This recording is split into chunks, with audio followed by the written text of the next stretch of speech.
दोस्तों मैं आपको बोला था सबसे पहले रावण दहन दिखाऊंगा, तो ये देखिए कुंभकर्ण वहाँ पे होने लग गए। स्पेशल जयपुर से इसीलिए आया था और अब ये जलने लग गया। आपको सबसे पहले दिखाऊंगा। उनके द्वारा लगातार कवरेज किया जा रहा है।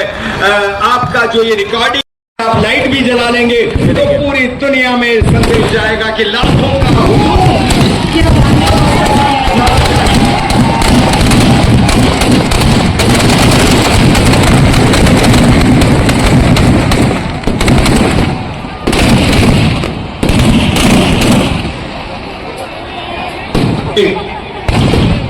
बलशाली मेघनाथ, इसमें भी आग लग गई। करने वाला मेघनाथ क्षण भर में धराशाही हो गया। और देखिए अब बारी आ चुकी है कुंभकर्ण की, यानी कि इनके भी सर्वनाश का जो समय है वो नजदीक आ चुका है। बिल्कुल, कुंभकर्ण कोई ऐसा वैसा नहीं नीतू जी, बल्कि 100 हाथियों के बराबर बल था। वो मेघनाथ था, ये कुंभकर्ण है। भगवान ब्रह्मा जी से कहा, मांगना चाहता था कि मैं 6 महीने तक जगूं और खूब खाऊं। वो तो अच्छा हुआ, देवताओं को बात समझ में आ गई और देवताओं ने प्रार्थना करी माता सरस्वती से मांगा कि आप इनकी जिह्वा पर विराजे, ऐसा ना हो कि कुंभकर्ण कह डाले कि 6 महीनों तक मुझे जगना है। माँ सरस्वती जिह्वा पर बैठी और मांग लिया उन्होंने कि माँ प्रभु ब्रह्मा जी से कि मैं 6 महीने तक सोता रहूं और एक दिन जग जाऊं। 100 हाथियों का पद रखने वाला किस तरह से अपने पापों के कारण, रावण का साथ देने के कारण बिल्कुल धराशायी हो गया। बिल्कुल सही बात है कि हमने चाहे कितना भी पुण्य किया हो, कितने भी सही कार्य किया हो, लेकिन जो एक गलती होती है, एक गलत कार्य होता है, उसके कारण व्यक्ति का सर्वनाश हो जाता है। और देखिए आज सर्वनाश हुआ है, कुछ ही दिनों में किया गया है। शक्तिशाली कुंभकर्ण, बलशाली कुंभकर्ण, जी हाँ, सर्वनाश तय था, क्योंकि कुंभकर्ण और ये दो हम जलाते हैं, केवल ये 2 ही नहीं बल्कि दुर्मुख, अकुपन्न, वज्रदंत, धूमकेतु, अतिक्रम, ऐसे अनेक योद्धा रावण की सेना में थे जो अकेले ही पूरे विश्व को जीतने का सामर्थ्य रखते थे।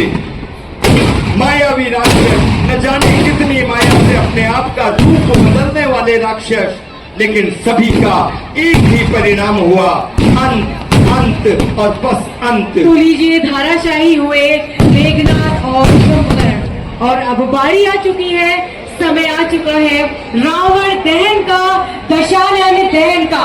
सभी दर्शकवासी, सभी आगंतुक हमारे मोबाइल में उन पलों को संजोते हुए, और वाकई में आज एक हम कह सकते हैं विश्व स्तर का रिकॉर्ड है। 233 फीट का रावण आज कोटा शहर को मिला है, लेकिन अपने अहंकार, अपने घमंड और अपने मैं के कारण आज वो धाराशायी होगा। वाकई में लो और लग गई है दोस्तों, का बटन प्रेस हो चुका है, लग चुका है और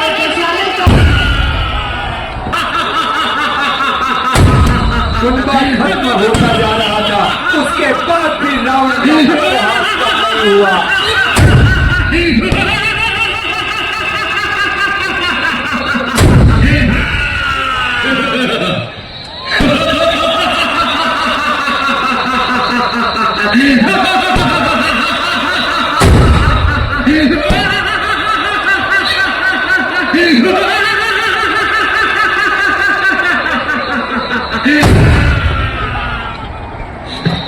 आरंभ हो गया।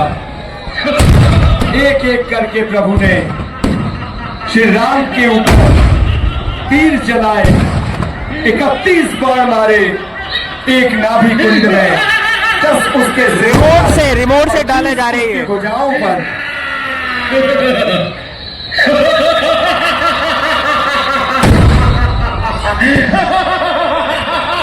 अहंकारी रावण, अत्याचारी रावण, आतताई रावण, अभिमानी रावण, अति उन्मादी रावण।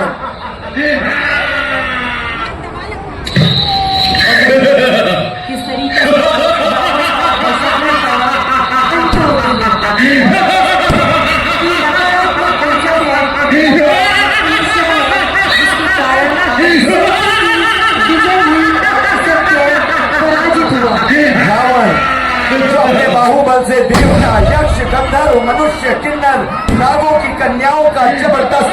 उनके साथ विवाह कर लेता था। ऐसा रावण जो कहते हैं मन मन मत फिरई जग धावा, प्रतिभट खोजत कतऊ न पावा, रवि शशि पवन वरुण धनुधारी, अग्निकाल सब अधिकारी, जिसने वायु को, अग्नि को, रवि को, शशि को, पवन को, सबको अपने वश में कर दिया था।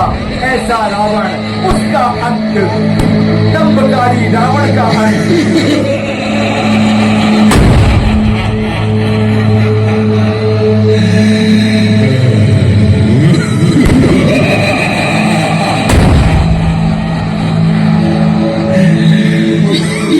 वैसे तो राम और रावण का युद्ध तकरीबन 20 दिनों से तक चला, लेकिन प्रत्यक्ष रूप से राम और रावण 4 दिनों तक आमने सामने रहे। 7 दिनों तक विचार में होती रही। कभी वेग से आकाश फटने लगा।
छपाई मरुत तखित मस्वत। माल्यवंत ने इनके भाई कुबेर को पुष्पक विमान दिया और सोने से बनी हुई लंका सौंप दी। बहुत ही सुंदर हुआ करते थे धन कुबेर। लेकिन रावण ने सबसे पहला काम किया, जैसे ही अपना बल, उनका शक्ति बढ़ी भगवान ब्रह्मा जी और शिव की आराधना के बाद, सबसे पहले रावण ने अपने भाई से यानी कुबेर से लंका को छीना और उस जमाने का हेलीकॉप्टर यानी पुष्पक विमान वो सबसे पहले रावण ने छीना। तो ये जो इनका जो अड़ियलपन है रावण का, जो सबसे अपने नाना को इन्होंने मंत्री बना रखा था, अपने मामा को सेना नायक बना रखा था। मुझे लगता है कि आज कोटा में आकर भी रावण ये कह रहा है कि विश्व का सबसे बड़ा रावण तो बना दिया, अब जलाओ मुझे। तो निश्चित रूप से पूरी टीम तैयार है। हमने रिमोट के बटन दबा दिए। अब धीमे धीमे आँच सुलग रही है। देखिएगा देर सवेर हो जाए, आँच नहीं बुझनी चाहिए। ये आँच जो है ये धर्म की आँच है। ये रावण को निश्चित रूप से जलाकर छोड़ेगी। बस रावण का जो अति अहंकार है। और देखिए कहते हैं कि आजकल के जो सोने के भाव हैं वो वाकई में आसमान छू रहे हैं। तो जिसके पास सोने की लंका थी उसका तो अभिमान क्या ही रहा होगा, लेकिन अभिमान टूटा, एक दिन टूटा। और वाकई में आज हम देख रहे हैं कोटावासी इसके साक्षी है।